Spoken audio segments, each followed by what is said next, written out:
கூறுவேன், இன்னும் அதிகமாய் ஆராதிப்பேன், இன்னும் ஆர்வமாய் உம்மை முழு உள்ளத்தோடு ஆராதிப்பேன், முழு பலத்தோடு அன்பு கூறுவேன். ஆராதனை ஆராதனை ஆராதனை ஆராதனை, அன்பு கூறுவேன், இன்னும் அதிகமாய் ஆராதிப்பேன், இன்னும் ஆர்வமாய் உம்மை முழு உள்ளத்தோடு ஆராதிப்பேன், முழு பலத்தோடு அன்பு கூறுவேன். ஆராதனை ஆராதனை ஆராதனை ஆராதனை. ஹாய் குட்டீஸ், எல்லோரும் எப்படி இருக்கிறீங்க? நல்லா இருக்கீங்களா? ஹாப்பியாக இருக்கீங்களா? முழு உள்ளத்தோடு நான் உங்களை ஆராதிப்பேன் ஏசப்பா, முழு உள்ளத்தோடு நான் உங்களை அன்பு செய்வேன் ஏசப்பான்னு இன்றைக்கி நம்ம சூப்பரான ஒரு பாடல் மூலமாக நம்ம பார்த்துருக்கோம். அப்படி தானே?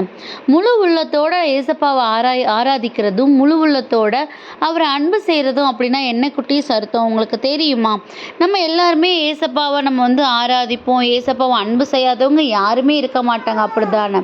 அப்படி இருக்கும்போது ஏன் அந்த ஒரு முழு உள்ளத்தோடுங்கிற வார்த்தையை கொடுத்துருக்குறாங்க?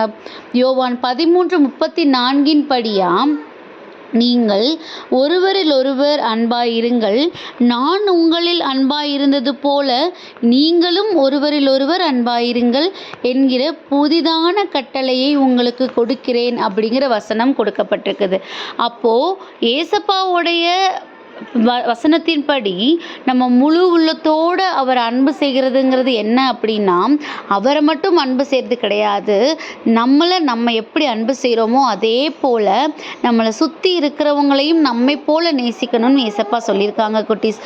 ஸோ இதை நம்ம யோசித்து பார்ப்போம். நம்ம உண்மையிலேயே முழு உள்ளத்தோடு ஏசப்பாவை அன்பு செய்கிறோம் அப்படின்னா நம்மளை சுற்றி இருக்கிறவங்கள நம்ம எப்படி ட்ரீட் பண்ணுறோன்னு பார்ப்போம். ஒருவேளை நமக்கு இது நல்லா இருக்கும், நமக்கு இது நல்லபடியாக நடக்கும்னு நம்ம மற்றவங்கள காயப்படுத்துகிறோமா, இல்லை ரொம்ப சுயநலமாக நம்ம இருக்கோமாங்கிறத நம்மளே யோசித்து பார்த்துக்குவோம். அப்படி நம்ம இல்லை அப்படின்னா நம்ம முழு உள்ளத்தோடு முழு இருதயத்தோடும் நம்ம ஏசப்பாவை அன்பு செய்கிறோன்னு அர்த்தம். ஒருவேளை நம்ம அந்த மாதிரி சின்ன சின்ன விஷயங்களில் தவறு பண்ணிகிட்ருக்கோம் அப்படின்னா இந்த நாளில் அவர் சொல்லுறது போல் நம்ம அவரை எப்படி அன்பு செய்கிறோமோ அதே மாதிரி அன்பு செய்யணும், அதே போல் நம்மளை சுற்றி இருக்கிறவங்களே நம்ம அன்பு செய்யணும் அப்படிங்கிற விஷயத்தை புரிஞ்சுக்கிட்டு இனியாவது நம்ம வரும் நாட்களில் அவருக்கு பிடித்தமான அன்பை மற்றவங்களிடத்தில் பகிர்ந்து கொள்வதற்கு நம்ம தயாராக இருப்போம். ஸோ நம்ம முன்ன ஒன்று பேசுகிறதும் பின்னாடி ஒன்று நினைக்கிறதும் மனிதர்களுக்கு வேணால் தெரியாமல் இருக்கலாம், ஆனால் நமக்கு உண்மையான அன்பை கற்றுக் கொடுத்த நம்ம ஏசப்பாவுக்கு நம்ம என்ன பண்ணிகிட்ருக்கோன்னு தெரியும் தானே? ஸோ அதனால் இன்றைக்கி இந்த வசனத்தின்படி முழு உள்ளத்தோடு அவர் அன்பு செய்யவும் முழு உள்ளத்தோடு அவரை ஆராதிக்கவும் நம்ம தயாராகவும் கண்டிப்பாக நம்மளோட லைஃப்பை நிறைவான பாதையை நோக்கி அவர் கொண்டுட்டு போவார்.